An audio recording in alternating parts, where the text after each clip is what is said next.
we are running.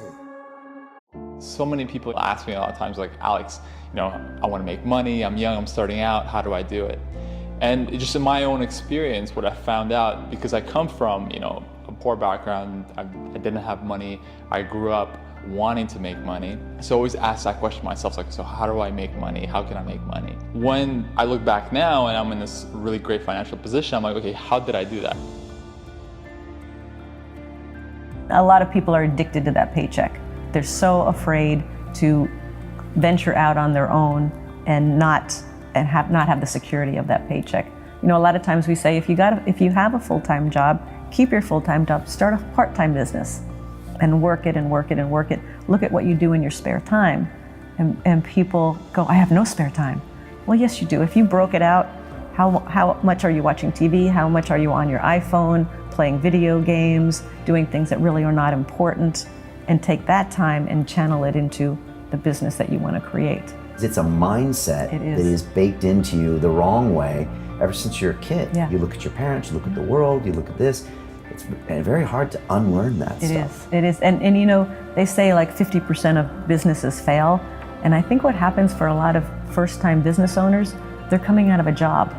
So they're coming out of an employee mindset. And I know this one guy, for example, in Phoenix, Arizona, and he decided he was going to start his own business. And he had been an employee all his life. So what's the first thing he does? He goes and rents a nice office space. Then he buys all the nice furniture. Then he gets a secretary. He hasn't made not $1, and he spends all this because he thinks that's what an entrepreneur looks like. Versus, go make the money first, then go rent your office. If you even need an office, start out of your home. We all started, all the entrepreneurs, successful entrepreneurs I know, all started out of their home. Cashflow board game was created on our dining room table. Right. Rich Dad, Poor Dad was written in our house. So I think that employee mindset, and if you are an employee, if you are an employee, if you can get that entrepreneurial mindset even as an employee, oh my gosh, you're going to be so much more valuable to the owner of your company because you're going to think the way they think. You're under a spell of money won't make you happy. No, dude, you're not happy now. Money buys groceries, okay? Money takes care of medical bills. I mean, this idea, this is the number one thing I hear from people. Well, I don't need to be rich. Dude, you don't even know what you're talking about. You do need to be rich. Poor people are selfish. People that just get by are selfish. You're selfish because you're always talking about yourself. Listen to what the guy says. I said, man, you need to get rich, man. No, I don't need to get rich. Dude, you're talking you. But what about your church? What about the community? Okay? What about all the little kids you could help? Rich people can literally change the world. Poor people cannot do that. Okay? Because they're too consumed with their own 24 inches around them. I need to eat. Most of you have not attained material wealth because you've stayed in your comfort zone. Every family has an aunt, an uncle, a grandfather that went out and lost a family fortune, right?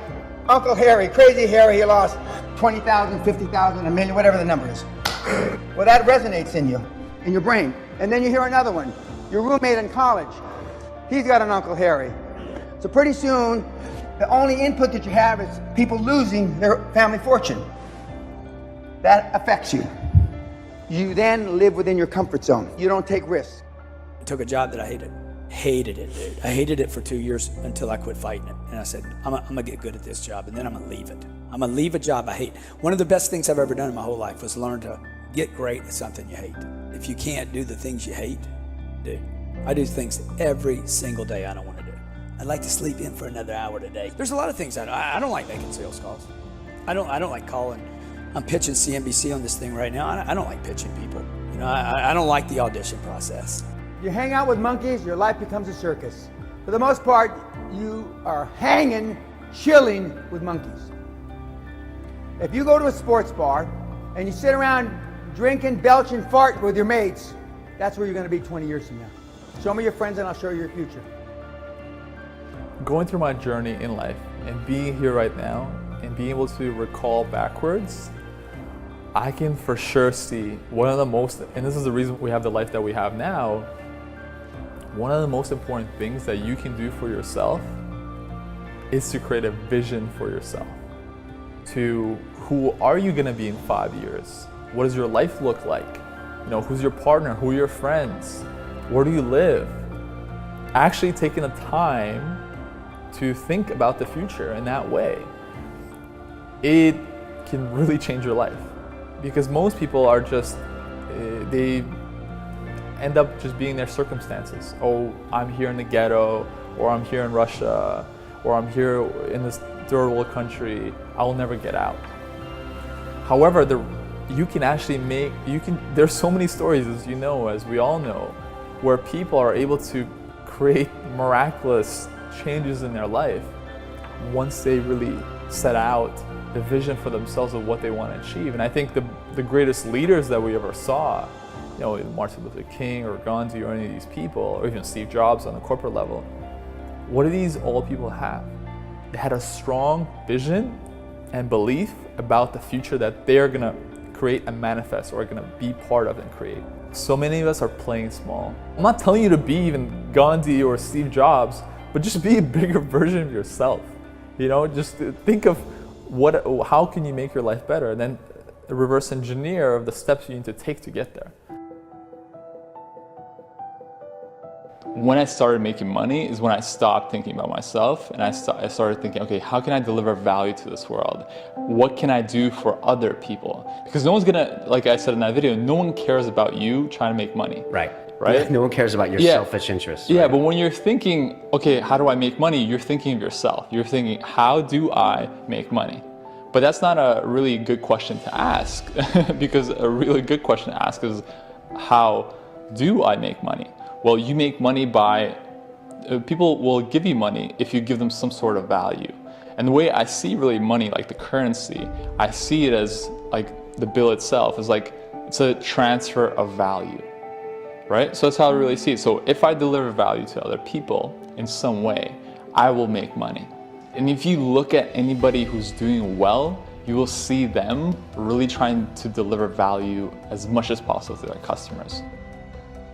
Before we had money, after I got fired from the bank and we're just kind of unemployed, you have no money, but you're like, I want to be an entrepreneur. How can I get there? I want to have money. I want to have this lifestyle. I want to live the 4-hour work week. Tony Robbins was kind of one of the first people that was really inspirational in terms of, you know, you really can change and live a different life by itself, you know, and it's really by your mindset. And he talks about this thing about like the power hour in the morning or something like that, where your first hour in the morning should really be inspiring. And one of those things you should do is you should go out and get active and go for a gratefulness walk.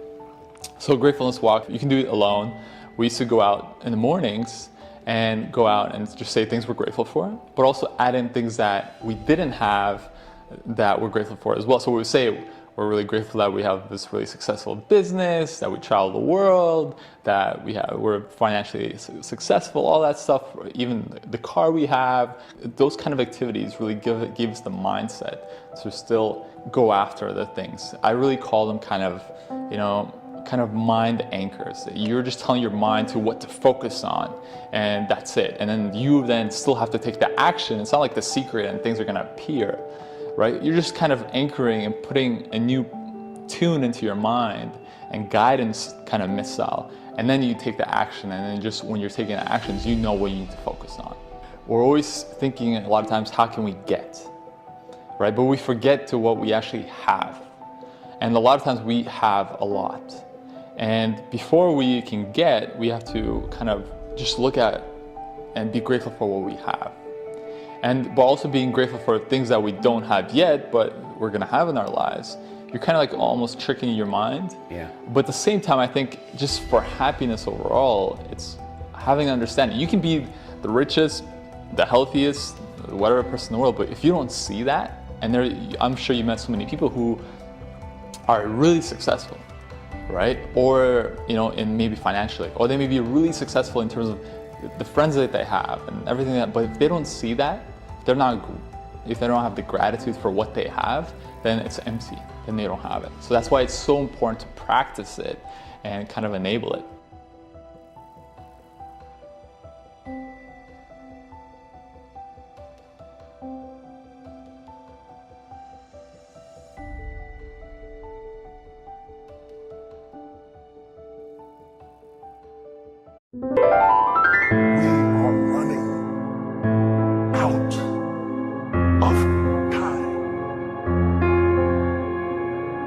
What are you going to do with the time you have left?